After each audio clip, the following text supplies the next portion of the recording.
आज हम सेलेस्टियस बॉडी के बारे में पढ़ेंगे, ठीक है। सेलेस्टियल बॉडीज़, जो सेलेस्टियस बॉडीज़ होती हैं वो दो तरह की होती है। एक तो ल्यूमिनस जो बॉडीज़ होती हैं वो होती है सेल्फ ग्लोइंग, ठीक है, जिनके पास अपनी चमक होती है। और दूसरी होती है नॉन ल्यूमिनस, जिनके पास अपनी चमक नहीं होती, उनको क्या बोलते हैं, non luminous celestial bodies. For example जैसे हमारी अर्थ हो गई, इसके पास अपनी चमक नहीं है। मून हो गए, एस्ट्रॉयड हो गए, ठीक है, मून और एस्ट्रॉयड।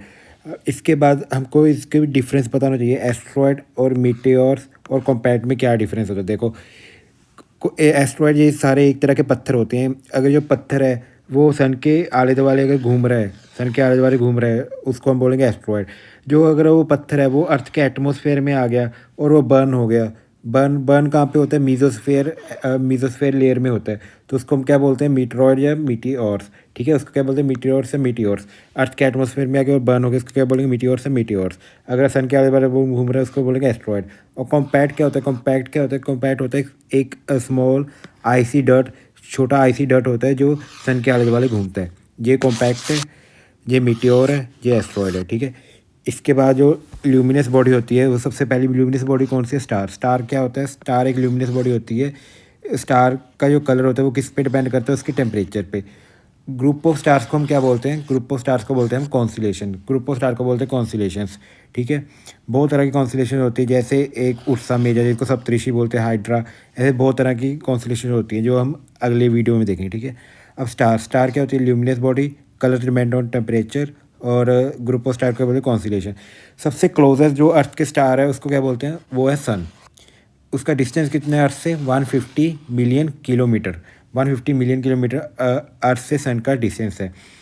सन के बाद जो नेक्स्ट क्लोजेस्ट स्टार है उसका नाम क्या है, प्रॉक्सिमा सेंचुरी। सन के बाद नेक्स्ट क्लोजेस्ट स्टार है अर्थ के, ठीक है। इसके बाद हमको लाइट ईयर पता होना है। लाइट ईयर एक तरह का डिस्टेंस होता है, एक लाइट ईयर किसके बराबर होता है, 9.46 मल्टीप्लाई बाय 10⁻10 किलोमीटर, ठीक है। ये एक लाइट ईयर बराबर होता है। 1 पैरासेकंड किसके बराबर होता है, 1 पैरासेकंड बराबर होता है 3.26 लाइट ईयर्स के बराबर होता है, ठीक है। चलो अब देखो, इसके बाद the only star in our solar system and power house को क्या है, सन क्या है, ओनली स्टार और इन आवर सोलर सिस्टम और पावर हाउस, ठीक है। सन किससे कंपाइज है, सन के पास हाइड्रोजन और हीलियम है। 73% हाइड्रोजन है, 25% क्या है, हीलियम। और 99% mass of our solar system. अब हमारे सोलर सिस्टम का जो 99% मास है वो किसके पास है, सन के पास है, ठीक है। और जो इसका साइज़ है वो अप्रॉक्सीमेटली 109 टाइम्स ऑफ अर्थ है, 109 टाइम्स अर्थ के सन का मास है, ठीक है। अर्थ की जो लाइट है वो कितना टाइम लेती है, 8 मिनट्स 30 सेकेंड लेती है अर्थ तक पहुंचने के लिए, सन की लाइट, ठीक है। लाइट की स्पीड कितनी है, 3 लाख किलोमीटर पर सेकेंड।